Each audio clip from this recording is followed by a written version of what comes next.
Okay, so dear student, in this class we discuss about a new topic or new term that is called resistivity. In last class we defined or we discussed the factors on which the resistance of a conductor depends, and we have four factors. One is length, which is directly proportional to the resistance of a conductor. Second one is a cross-sectional area, which is inversely proportional, and third one is the temperature, and fourth one is the nature of the material, or simply we can say that that is called resistivity. So we know that in last class we discussed that resistance is directly proportional to L, so R proportional to L, so R proportional to 1 by A. Now if we combine these two equation, we got R proportional to L by A, and R equals to rho L by A. This rho is called proportionality constant, and for this chapter, in chapter of electricity, this rho is called resistivity, and its SI unit is ohm into meter, because resistance unit is ohm, area is meter square by meter, so meter 1 meter is cancelled, so ohm into meter is the SI unit of resistivity. Okay, so we have rho equals to rho L, R equals to rho L by A, so rho equals to RA by L. Now how we define the resistivity?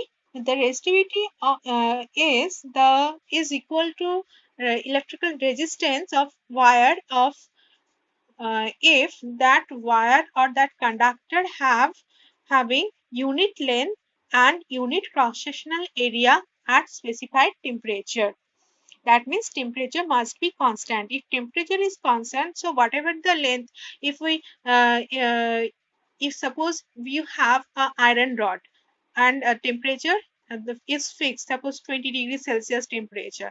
If you increase its length or decrease its length, increase its area of cross-sectional area or decrease the cross-sectional area, but resistivity at that specified temperature for that material is always constant.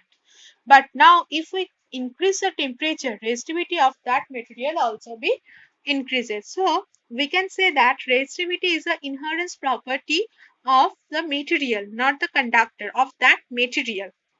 If we change the material but the same temperature, both different material has different resistivity. Because at 20 degrees centigrade you have a iron rod, another one is a aluminum rod, so both resistivity are different. Okay, but suppose you have a iron rod of 10 centimeter at 20 degrees Celsius, and you have same material, same rod, but its length is 5 centimeter, but at 20 degrees centigrade Celsius temperature is same, material is same, but so resistivity also be same. Okay, so resistivity does not depends upon length and the area of cross-sectional area. It depends upon the temperature and the nature of the substance. How it depends upon the temperature? We know that in a previous class we also discussed, as we increase the temperature, the collisions between the electrons to electrons or electrons on atom also increases, because atoms start vibrating in about their mean position, and they block the path of the electron. When they block, the collision is increases, and it increases the resistance of that conductor. So as the resistance is increases, resistivity also increases. Suppose you have a conductor at temperature T1, so at T1 whatever the resistance and resistivity and resistance is same, because if we consider length is 1 meter and area of cross section is 1 meter square, then only the resistance and resistivity is same. But now if we increase the temperature but the material is same, length is same, area of cross section is same, but this resistance also be increases, so resistivity also increases, because the number of collision also increases. They in this temperature, whatever the speed of the vibration in this temperature, the vibration is more. So if vibration is more, the collisions or number of collisions also be more, so resistance also increases, so resistivity of the material also increases. Now let's take one example. Suppose temperature is fixed 20 degrees Celsius. You have the same conductor or same material rod, one having length A, L, and area of cross section is A, and same material, this length is 2L and area is 3A. Okay, now for this condition, suppose the resistance is R. So what is the expression of resistivity?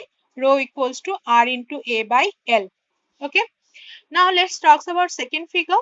Here resistance is 12 and we know that L is directly proportional to R. So here resistance also be 2R. 2R. Okay.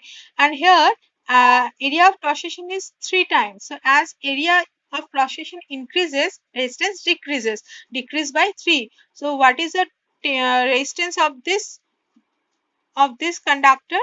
Suppose R dash equals to 2R by 3. This is the resistance of this conductor.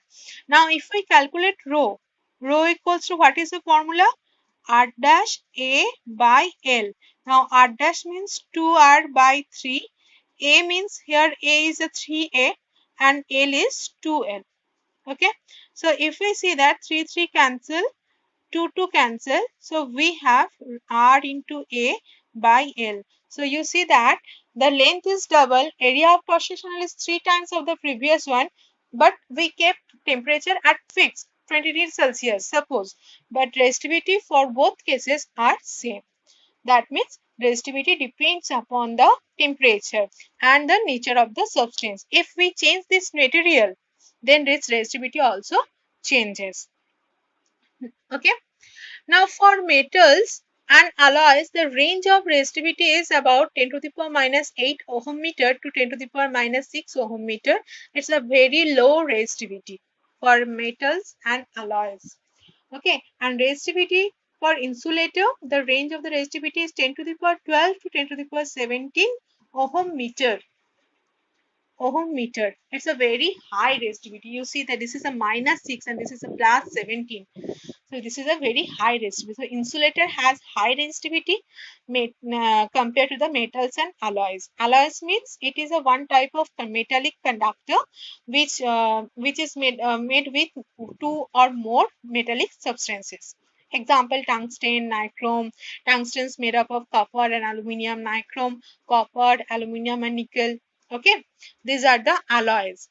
The resistivity of an alloy is higher than its constituent metals. In between these two, metals and alloys have a range is low, but in between metals and alloys having uh, greater or higher resistivity because they do not oxidize readily at a high temperature. But metal, if we use a simple pure metal, it will oxidize easily at high temperature.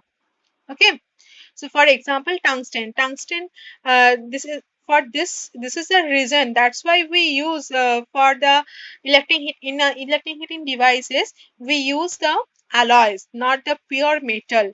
For the suppose example, tungsten is used in filament inside the electric bulb, nichrome is used for electric heater, but copper aluminum are used for only the electrical wires, not for the heating devices, because it's readily oxidized and it's easily oxidized at high temperature, the pure metals. Okay. So from this concept of resistivity, we can conclude that if any material having or any conductor having high resistivity, it has poor conductor. If resistivity increases, resistance also increases, flow of electric current decreases. So this is a poor conductor. If low resistivity, high conductor. Low resistivity means low resistance, resistance decreases, flow of electric current increases, so it is a high conductor or good conductor. This is a poor conductor, this is a good conductor.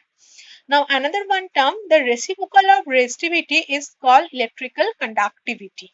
Okay, reciprocal means 1 by rho. Okay, so and it is this conductivity is represented by sigma.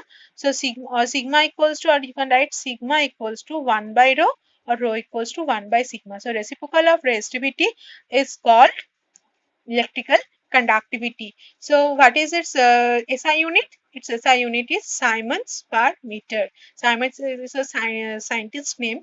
That's why he discovered this one. That's why the unit is Siemens, SIEMENS, Siemens per meter. Clear? Now here the resistivity and resistance, what is the difference? One is a definition, another one, it is resistivity is a intrinsic property of an material, and resistance is the extrinsic property of the material, or or you can say that it is an intrinsic property of material, it is an intrinsic property of conductor. The resistivity does not depends upon the length, area of cross section, its, and but resistance also depends on the length or its size, its length depends. The unit of resistivity is ohm meter. A unit of resistance is ohm. So in this topic, it is an intrinsic property of material, and it is an intrinsic property of conductor. Clear? Okay. Thank you.